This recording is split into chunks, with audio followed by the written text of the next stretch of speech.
Hi guys, and welcome to another unboxing video. Today I'll be doing it while enjoying a White Russian. Cheers. One of my favorite cocktails. So, I think by process of elimination I know which keyboard this is. And it should be pretty interesting. So let's have a look. And I guess with packages like this, it's not as much an unboxing as it is an unbagging. But we'll see if we can cook something up anyway. There you go. It's almost anticlimactic, isn't it? Just make a small cut and then you're in. You don't really have to open a box or anything. Well, maybe the keyboard box itself, but in any case, we're already at the grand reveal, so to speak. Get rid of that.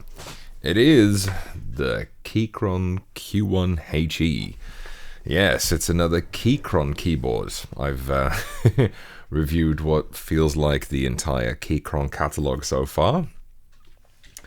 But there's a good reason for that. First of all, Keychron have a vast catalog of keyboards. And second, so far, I must admit, I've been really impressed with their products. It's really good quality and at a pretty fair price point as well. So when I got wind of this Hall effect model, I guess, you know, I had to have it, right? So let's go and take a look. Off the top of my head, this is their only Hall effect model they do at the moment. And this is a compact version. I think it's a 75% or something like that. The nomenclature, Q1, Keychron use a really weird nomenclature. The numbers don't really appear to have anything to do with the size or whatever. But Q means their premium series, so that'll explain the rather hefty weight. Oh yeah, it says on there 75% wireless magnetic switch keyboard, and this is the knob version. Which, sorry, that's still funny. Maybe it's my time in Britain. I just can't hear the word knob anymore without giggling. So, let's get rid of that. Quite. So, magnetic Hall effect keyboard. Unlike traditional mechanical keyboards, the Q1 HE is driven by Hall effect sensors and magnetic switches, propelling gamers and typists into the realm of digital customization with full control over key press actuation point, travel distance, and functionalities. Okay, I don't think that this will allow you to set travel distance. That'll be fixed at, what is it, 4mm or something, but it is an adjustable actuation model, which is very nice because that allows you to fine-tune the sensitivity of the keyboard to your liking.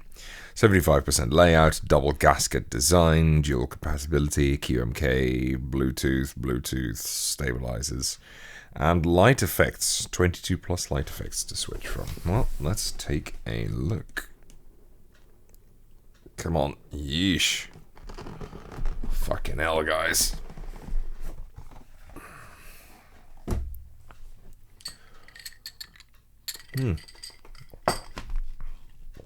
Oh, it's so good. I love them.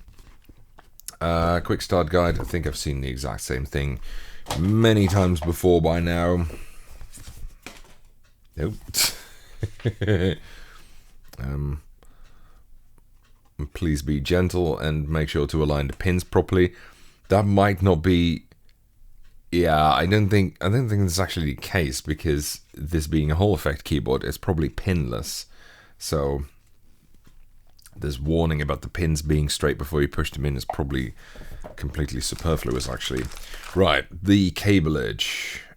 Okay, that's USB-C to USB-C plus USB-A adapter.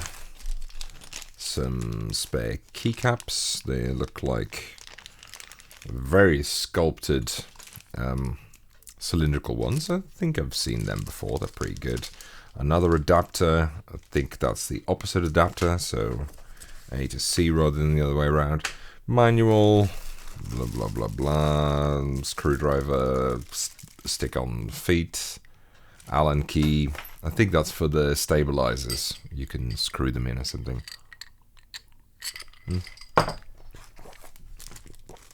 Dongle. Nice. It's good that the dongle, it's very small, is branded, which is really good because I've got so many wireless keyboards now and they all have their own dongles, but most of them don't mention what they're for. So I have a whole bunch of dongles of which I don't know what they control, which is super annoying. So I'm actually kind of glad that they stuck their name on that.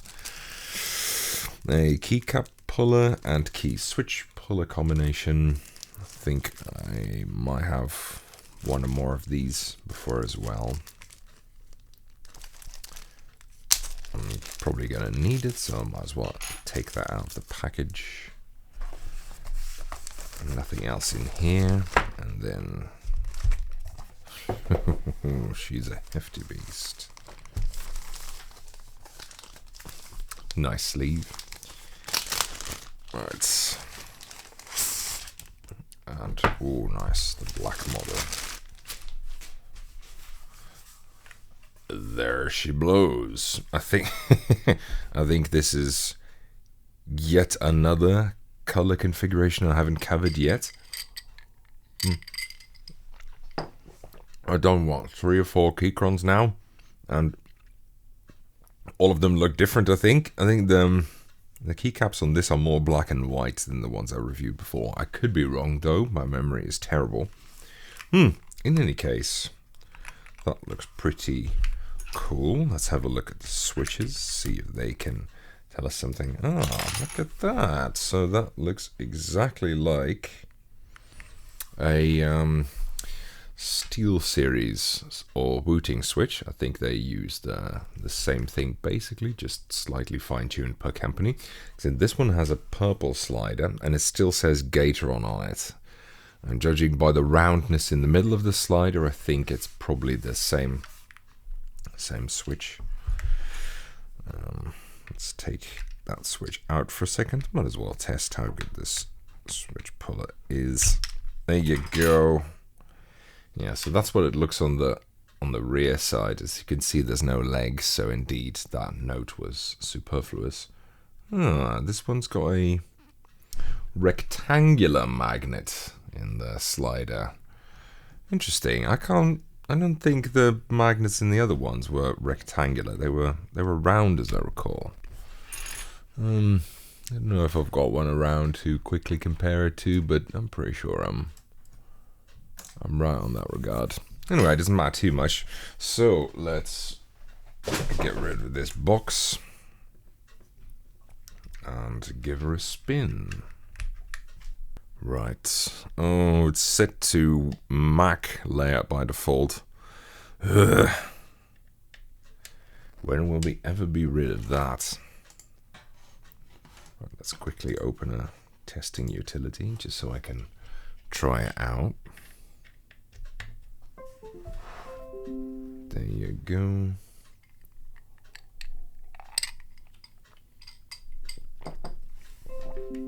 Nice. Device is ready. Well, let's give it a go.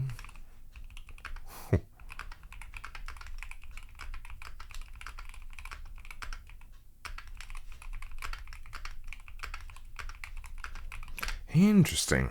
So, the key feels definitely different from the Steel Series and the Wooting. Mainly in terms of weight, I think. I could be wrong though. As always, this is not a review. This is really just a first impressions and random rubbish video. Apparently people like the fact that it's unscripted. All my normal reviews are scripted. Well, it's definitely smooth. Interesting. Yeah, I'm really going to have a look at that. Maybe I'll ask them for a force covers if it's not on their website, but yeah, it definitely feels quite different. As it happens, I have a Wooting a Wooting here. Yeah, that's quite a substantial difference. Interesting. Feels stiffer. which is kind of unique because almost all contactless linears are quite light, at least the modern ones. They all tend to be really light. So yeah, this is an interesting change of pace, let's say. I think this might also, actually you guys will probably know better than I do, but I think this might be the first, you know, custom case type, you know, aluminium block Hall effect keyboard that I've reviewed. I could be wrong on that regard though. Interesting. Well, regardless, I think a lot of this is very similar to other Keychron keyboards. They have a lot of different models, but I've already done the Q series, so it's probably fairly similar in many other respects to that, like the case, for example, and the keycaps. But yeah, very nice. Cool. Well, I guess this is a fairly short unboxing video, but that's okay. Don't want to waste too much of your time. In any case, I guess I'll see you for the next review and talk to you later. Bye, guys.